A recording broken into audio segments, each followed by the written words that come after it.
ये आकाशवाणी है। प्रस्तुत है कार्यक्रम सुर्खियों में।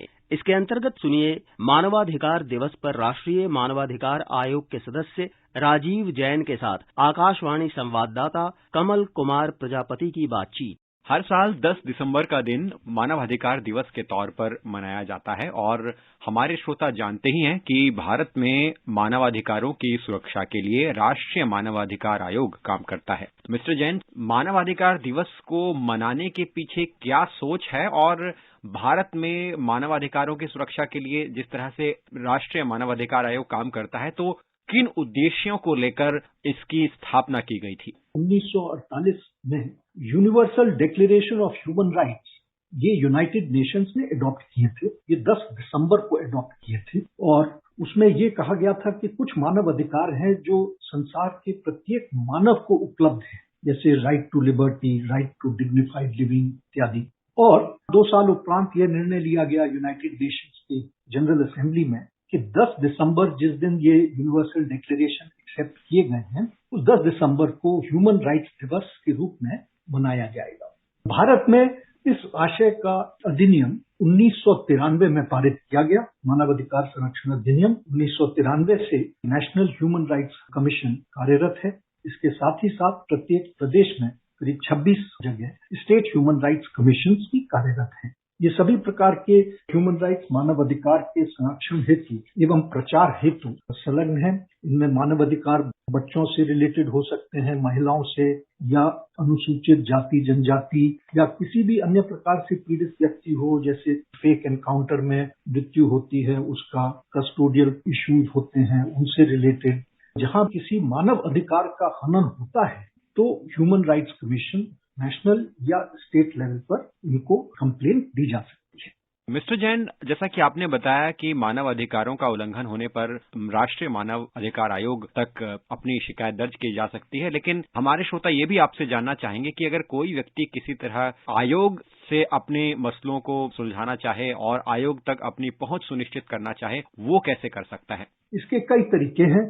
एक तो हमारा ऑनलाइन पोर्टल है, ऑनलाइन पोर्टल पर वो शिकायत कर सकते हैं, या ईमेल के माध्यम से हमको कर सकते हैं, या हमको पत्र लिखकर कर सकते हैं। पत्र किसी भी भाषा, भारतीय भाषा में हो, उसमें कर सकते हैं। या जो कॉमन सर्विस सेंटर गांव में बने हैं, वहां भी इसका हॉट लिंक दिया है शिकायत दर्ज करने के लिए, वहां से भी शिकायत दर्ज कर सकते हैं। वो स्वयं दर्ज कर सकते हैं या कोई और उनकी एवज में उनके लिए शिकायत दर्ज कर सकता है। किसी भी प्रकार से जब शिकायत मानव अधिकार आयोग में आती है, तब उस पर हम कार्रवाई करते हैं। हमारा एक टोल फ्री नंबर है 14,433 14433। इस पर भी कोई फोन करके अपनी शिकायत दर्ज कर सकता है। हमारे श्रोता आपसे ये भी समझना चाहेंगे कि आयोग में समस्याओं और शिकायतों की जांच की प्रक्रिया क्या होती है, और साथ ही जांच के पश्चात जब दोषी पाया जाता है कोई व्यक्ति या कोई संस्था, तो उसके खिलाफ किस तरह से कार्रवाई की जाती है, उसकी क्या प्रक्रिया होती है? पिछले वर्ष हमारे पास करीब 1,05,000 शिकायतें आई राष्ट्रीय मानवाधिकार आयोग में। जब हमारे पास एक शिकायत आती है तो किसी न किसी, जो हम वर्तमान में 6 सदस्य हैं मानव अधिकार आयोग, तो इन सदस्य के पास जाती है। उस पर हम निर्णय लेते हैं कि इसमें जांच कराई जाए या केंद्रीय सरकार या राज्य की सरकार से इसमें प्रतिवेदन मांगा जाए कि उसमें क्या समस्या है, क्या बात हुई थी। उसके उपरांत उस पर विमर्श करके एक निर्णय लिया जाता है। अगर उसमें गलती पाई जाती है, राष्ट्रीय मानव अधिकार आयोग उसमें कॉम्पेंसेशन के लिए अनुशंसा करता है कंसर्न गवर्नमेंट डिपार्टमेंट को, स्टेट गवर्नमेंट को या सेंट्रल गवर्नमेंट का। और अगर उसमें कोई निग्लेक्ट है या कॉम्प्लिसिटी है किसी गवर्नमेंट ऑफिसर की उस मानव अधिकार के हनन में, तब उससे रिलेटेड प्रशासनिक कार्रवाई उस पदाधिकारी के विरुद्ध करने के लिए भी अनुशंसा करता है। सो कॉम्पेंसेशन और डिसिप्लिनरी एक्शन, इन दोनों के लिए अनुशंसा हम लोग करते हैं। मिस्टर जैन, बहुत सारे ऐसे इलाके हैं जो सुदूर क्षेत्र हैं, आदिवासी और पर्वतीय क्षेत्र हैं, जहां जागरूकता की कमी होती है। वहां अगर मानव अधिकारों का उल्लंघन होता है तो वहां मानव अधिकार आयोग कैसे संपर्क स्थापित करता है?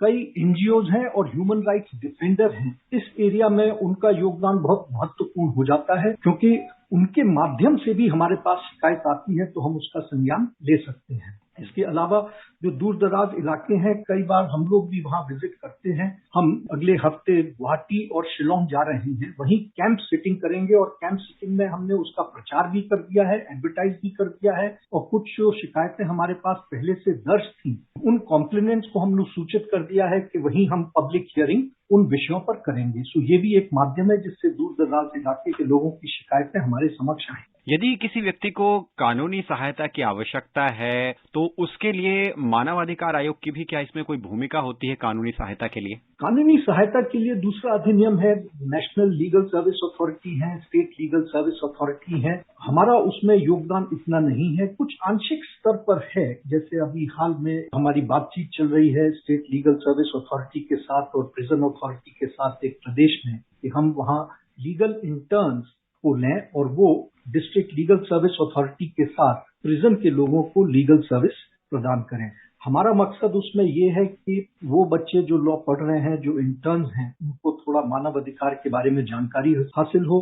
उन बच्चों को फायदा ये होगा कि उनको actual on the ground, on practice, in field उनको एक्सरसाइज हो जाएगी और लीगल सर्विस अथॉरिटी का भी काम लीगल एड का हो जाएगा। जैसा कि आपने कहा कि भारत में मानवाधिकार आयोग की बड़ी सक्रियता है, एक प्रश्न हम ये भी आपसे पूछना चाहेंगे कि अंतर्राष्ट्रीय स्तर पर मानवाधिकार से जुड़े हुए मुद्दों को लेकर राष्ट्रीय मानवाधिकार आयोग की किस तरह की सक्रियता रही है? राष्ट्रीय मानवाधिकार आयोग एक इंटरनेशनल संस्था है, गैनरी GANHRI, global alliance of national human rights institution. इसके अलावा यूएन का ह्यूमन राइट्स काउंसिल है। तो अभी हाल में सितंबर में यूएन ह्यूमन राइट्स काउंसिल की मीटिंग हुई थी, उसमें हमारे चेयरपर्सन और सभी मेंबर्स का कुछ मिनट का भाषण भी हुआ था। तो उसमें भी हम योगदान देते हैं। उसमें जैसे एक बहुत महत्वपूर्ण मुद्दा हमारे चेयरपर्सन ने उठाया था, वो था कि कोविड महामारी के परिप्रेक्ष्य में वैक्सीन का IPR है, दूसरी तरफ एक मानव अधिकार है जीने का उन लोगों को जो महामारी से प्रभावित हों। तो इसके बैलेंस में हमको जो जीने का मौलिक अधिकार है उसको ज्यादा महत्वपूर्ण माना जाता है एज अपोज टू IPR। तो ये उन्होंने वहां सुझाव उस स्तर पर दिया।